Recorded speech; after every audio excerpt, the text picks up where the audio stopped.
Selamat pagi adik-adik yang terkasih dalam Tuhan Yesus. Selamat hari Minggu. Kita akan kembali bersama-sama bersekolah Minggu saat ini. Dan saat ini Kak Petrus akan bawakan pelajaran yang kelima. Kemarin Om Bibi belajar dalam pelajaran 1 sampai yang keempat. Dan saat ini Kak Petrus akan belajar pelajaran yang kelima sampai pelajaran yang kesembilan. Apa sih pelajaran-pelajaran itu? Yang penting hari ini kita akan belajar tentang judulnya bersikap tegas terhadap dosa. Bersikap tegas terhadap dosa. Bagaimana dengan adik-adik dengan dosa? Apakah sering berkompromi dengan dosa? Atau sikap tegas dengan dosa? No terhadap dosa. Betul? Kita akan bersama-sama menundukkan kepala, kita akan menyerahkan sepenuhnya kepada Tuhan. Tuhan Yesus yang mengasihi kami bersyukur Tuhan di pagi hari ini Tuhan pertemukan kami kembali meskipun online. Namun kami boleh belajar bersama-sama kebenaran firman Tuhan dalam Korintus ini. Bagaimana Rasul Paulus mengingatkan kami untuk bertindak tegas terhadap dosa, supaya kami tidak berkompromi dengan dosa dan kami semakin ada jatuh di dalamnya. Kami serahkan dengan sepenuhnya ke dalam Tuhan kuasa-Mu pelajaran hari ini Tuhan, dalam nama Tuhan Yesus kami berdoa. Amin. Nah, dasar pelajaran kita hari ini diambil dalam 1 Korintus pasal yang kelima ayat 1 sampai 13. Di sini menggambarkan bagaimana kota Korintus yang dipenuhi dengan dosa-dosa perzinahan, percabulan yang diingatkan oleh Rasul Paulus. Nah, di sini intinya adalah bagaimana dosa dalam jemaat itu terjadi bukan hanya di sekarang ini, masa sekarang, tetapi juga sudah masa lama, bahkan dalam perjanjian lama. Di sini saya akan sedikit membacakan untuk mempersingkat waktu. Memang orang mendengar bahwa ada percabulan di antara kamu, dan percabulan yang begitu rupa. Yang begitu rupa berarti banyak rupa ya. Seperti yang tidak terdapat sekalipun di antara bangsa-bangsa yang tidak mengenal Allah, yaitu bahwa ada orang yang hidup dengan istri ayahnya. Dan sekalipun demikian kamu sombong, tidaklah lebih patut kamu berduka cita dan menjauhkan orang melakukan hal itu dari tengah-tengah kamu. Ini sebagian ayat yang menggambarkan bagaimana Paulus begitu tegas dengan dosa percabulan. Apa yang tersirat dalam pikiran adik-adik tentang dosa percabulan? Zina, seks ada.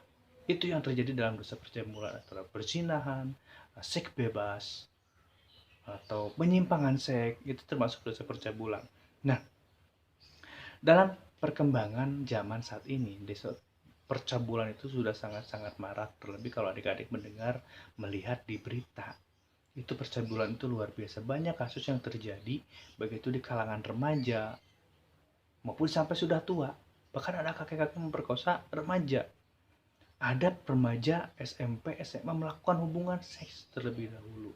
Dalam pergaulan mereka itu sudah sangat-sangat miris sekali di mata firman Tuhan. Itu sudah sangat-sangat sedih sekali di mata Tuhan.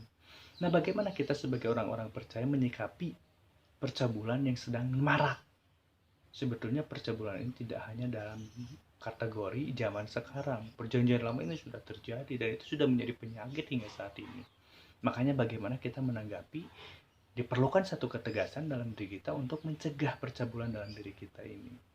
Nah, di sini dikatakan dalam ayat hafalan kita di dalam Efesus 5 ayat 3, boleh adik-adik membukanya. Efesus 5 ayat yang ketiga dikatakan, tetapi percabulan dan rupa-rupa kecemaran atau keserakahan disebut saja pun jangan di antara kamu, sebagaimana sepatutnya bagi orang-orang kudus.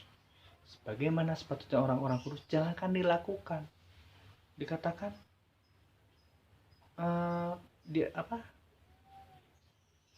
percabulan, rupa-rupa kecemaran atau keserakahan disebut saja jangan, apalagi dilakukan.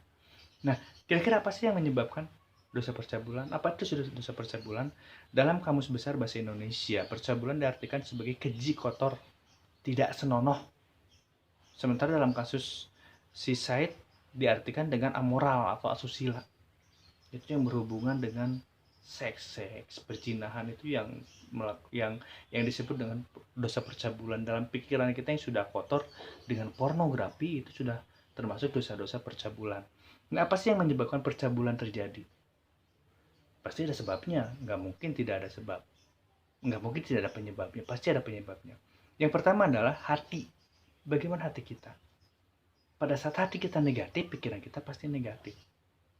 Betul nggak? Pernah nggak adik-adik berperang antara hati dan pikiran untuk saling menolak, saling melawan? Rata-rata kalau hatinya sudah negatif, pikirannya negatif, timbul satu perbuatan yang negatif.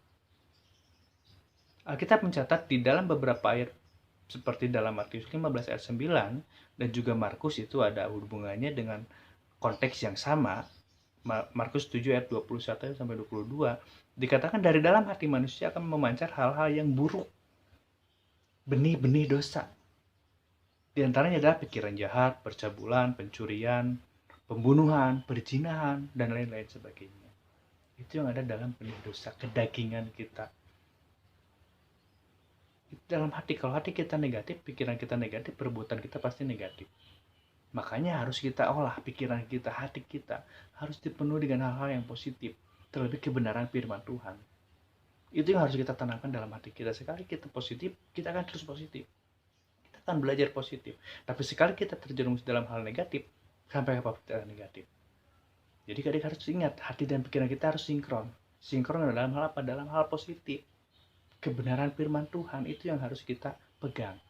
Yang berikutnya adalah keinginan daging yang tidak terkendali. Dalam surat Galatia, surat Paulus kepada jemaat di Galatia mengatakan bahwa keinginan daging itu sudah nampak, sudah jelas. Apa aja sih keinginan daging menurut Rasul Paulus?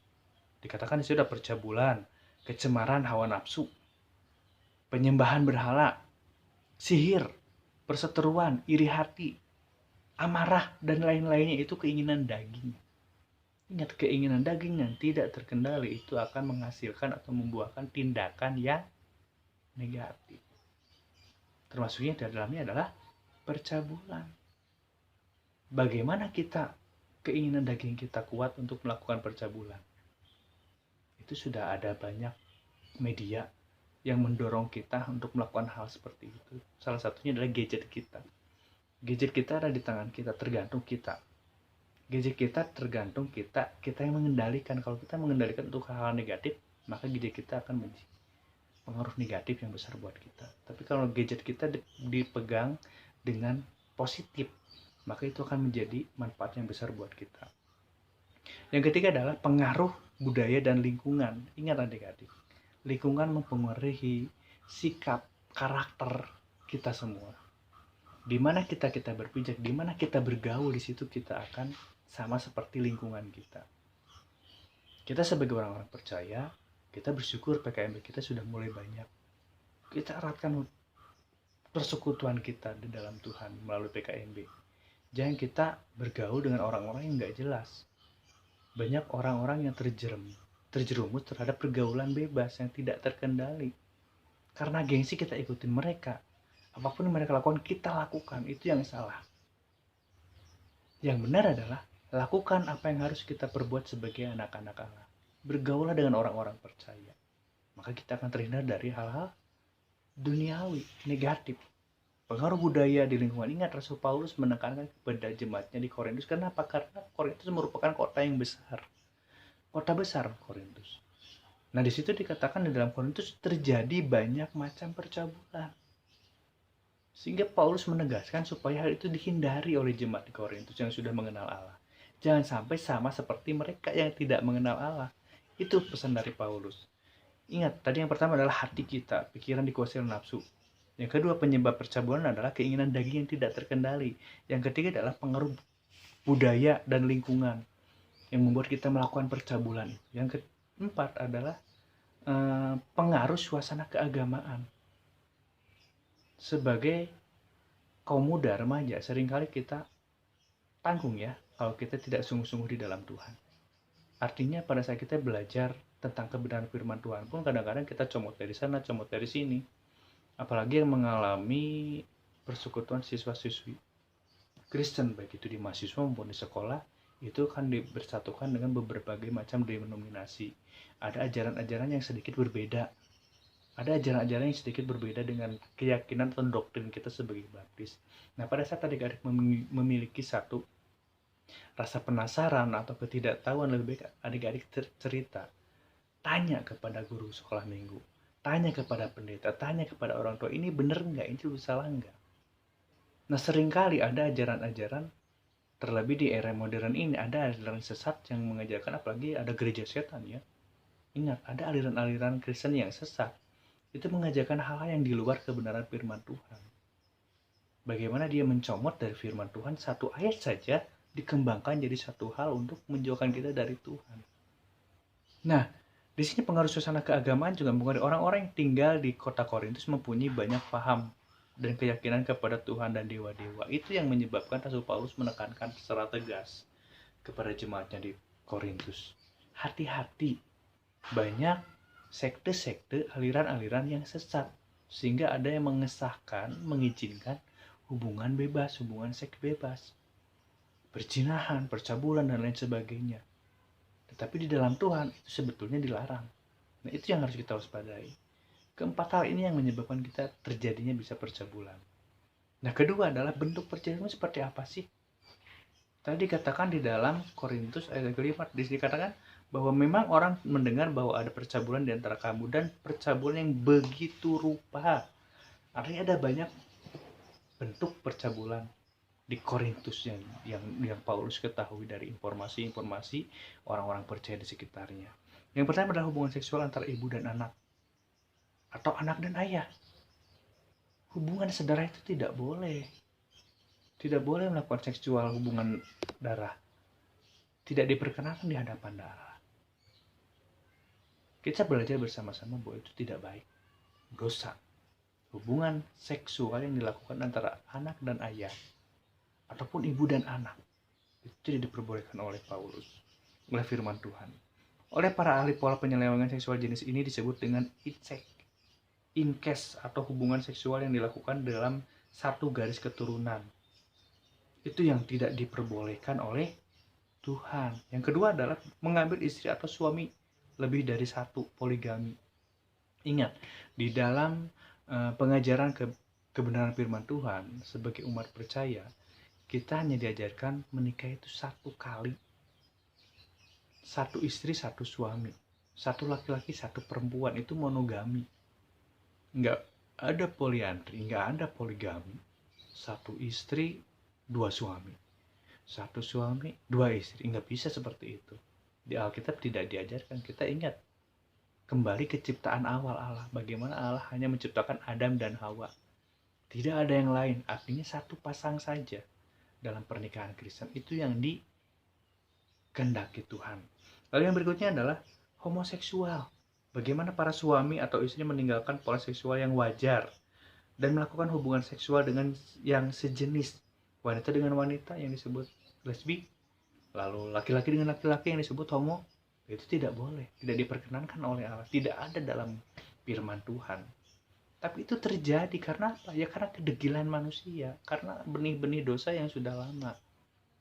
Makanya sangat-sangat berbahaya kalau kita jatuh ke dalam dosa percabulan. Itu yang tidak dikehendaki oleh Tuhan. Yang ketiga adalah hubungan seksual dengan binatang, apalagi seperti itu. Hubungan dengan manusia lain aja tidak boleh. Hubungan di luar pernikahannya tidak boleh, apalagi dengan binatang. Bukan pasangannya, bukan tempatnya. Allah tidak mengizinkan hal seperti itu. Kalau mode dulu Adam ya udah, tidak perlu ada Hawa pendamping, banyak kok hewan-hewan yang sudah diciptakan Allah. Kalau mau itu diperbolehkan, tetapi kan faktanya tidak. Allah menciptakan Adam ditemani oleh Hawa yang sepadan, bukan dengan hewan, tetapi dengan yang Allah ciptakan lagi pasangannya. Yang berikutnya adalah hubungan seksual dengan anak di bawah umur. Ingat itu adik-adik, itu sudah banyak terjadi, itu banyak kasus di Indonesia ini. Bahkan SD sudah dihamili oleh pamannya, iya, sama pamannya, sama saudaranya. SMP itu terjadi dalam berita-berita. Mas Pedro sering dengar itu kalau nonton berita patroli siang hari. Itu sering terjadi. Nah, di situ tidak boleh. Itu penyimpangan seksual. Itu bentuk percabulan yang tidak diperbolehkan. Itu tidak diperbolehkan oleh Tuhan. Lalu pelacur bakti. Nah, di sini kadang-kadang ada orang percaya tidak diperkenankan Allah untuk menyerahkan anak-anaknya menjadi bagian dari penyelewengan seksual keagamaan. Ada sekte-sekte tertentu yang memperbolehkan hal itu terjadi. Bagaimana menyerahkan anaknya kepada pendetanya, bagaimana menyerahkan kepada pelayan-pelayannya untuk dijadikan persembahan dan lain sebagainya dengan alasan apapun itu tidak diperbolehkan. Nah, di sini kita belajar bersama-sama. Bagaimana bentuk-bentuk percabulan itu harus kita ketahui. Nah, di sini yang ketiga adalah bahaya percabulan yang ditimbulkan itu apa sih bahaya percabulannya? Sangat berbahaya.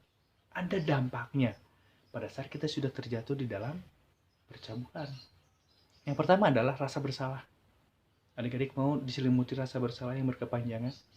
Pada saat kita masuk ke dalam dosa percabulan, maka akan ada rasa bersalah yang terketemu dalam diri kita. Malu untuk mengakui terhadap orang lain, apalagi terhadap pendeta. Dipegang sendiri, digenggam sendiri, disembunyikan sendiri, simpan sendiri. Sehingga bisa stres, itu terjadi. Bisa mengakibatkan apa? Bunuh diri. Karena apa? Karena peperangan antara boleh dan keinginan. Antara tidak boleh dan boleh. Itu peperangan rohani yang akan terjadi. Rasa bersalah itu akan sangat banyak. Orang yang mengalami dosa percabulan akan merasa bersalah secara spiritual, kerohanian, sosial, kemasyarakatan, dan personal secara pribadi. Rasa takut dan cemas akan terus mengikutinya selama dia belum berubah, selama dia belum mengakui dosanya di hadapan Tuhan. Yang berikutnya adalah bahaya percabulan adalah kecanduan.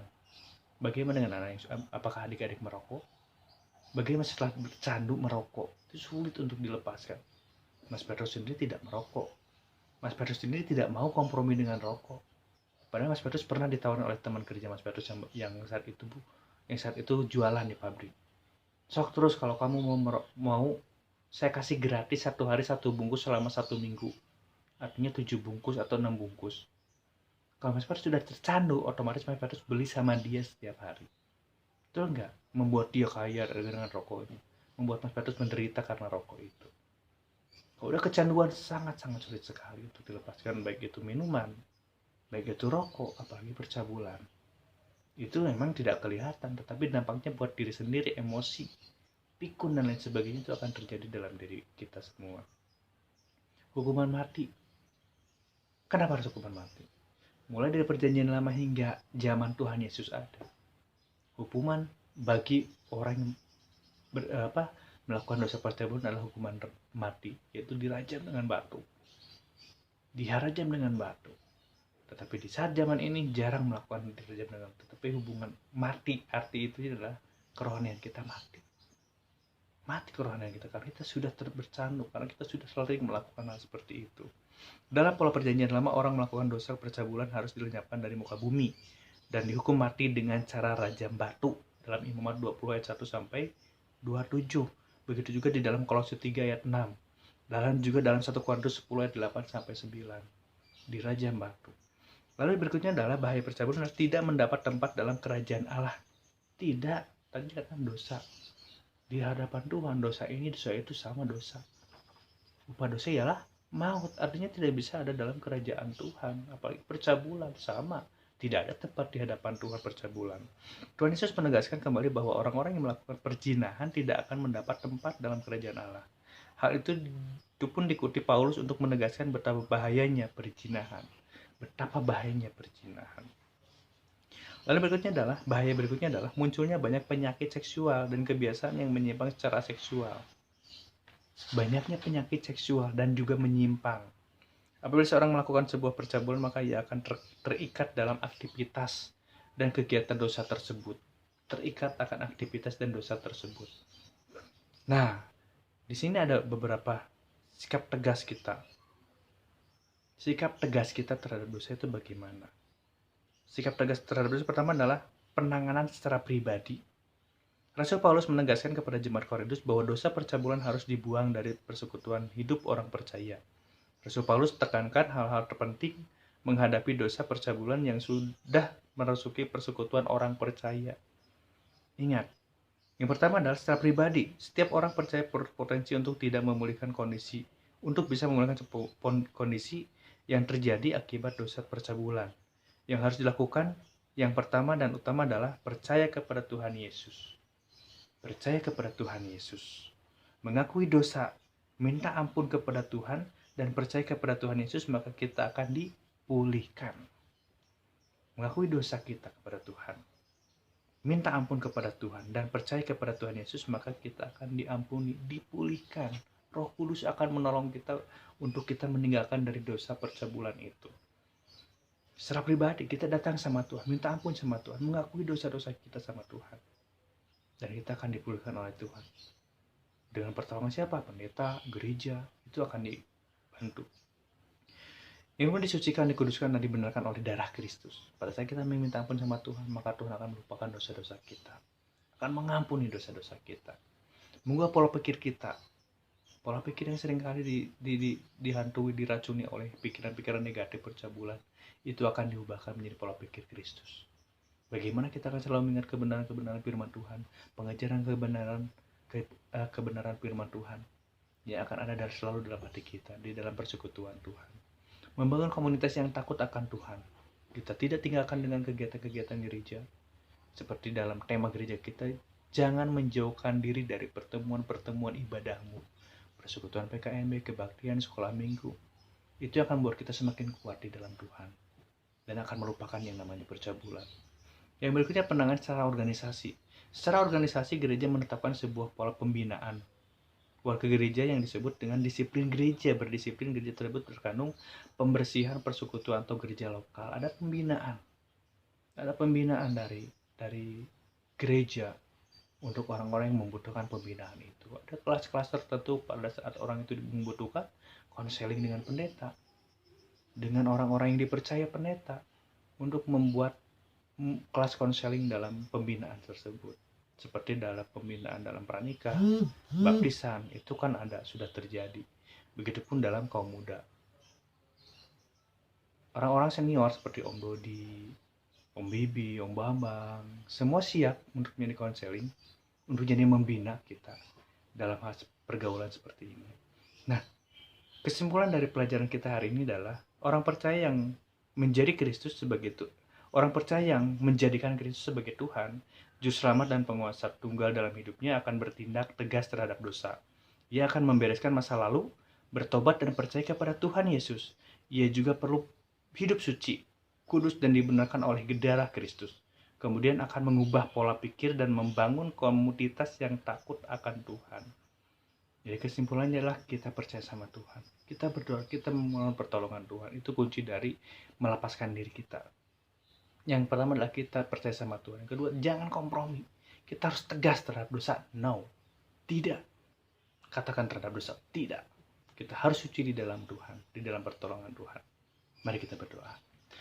Tuhan Yesus yang mengasihi kami bersyukur Tuhan untuk hari ini. Bagaimana pelajaran kami boleh kami ikuti bersama-sama. Bagaimana Tuhan lindungi kami dari pergaulan bebas kami. Terlebih dari dosa-dosa percabulan, perzinahan, pornografi, seksualitas, dan juga yang lainnya. Biar pikiran kami bersih Tuhan, sehingga kami tidak jatuh dalam pergaulan bebas dan terlebih dosa percabulan ini. Kami serahkan Tuhan masa muda kami serahkan semuanya ke dalam tangan kuasa-Mu Tuhan yang kuasai kami, hingga kami boleh tetap ikut kehendak Tuhan. Terima kasih Tuhan, terima kasih Yesus, terima kasih Roh Kudus. Dalam nama Tuhan Yesus kami berdoa dan mengucap syukur. Amin. Puji Tuhan, selamat pagi, Tuhan Yesus memberkati.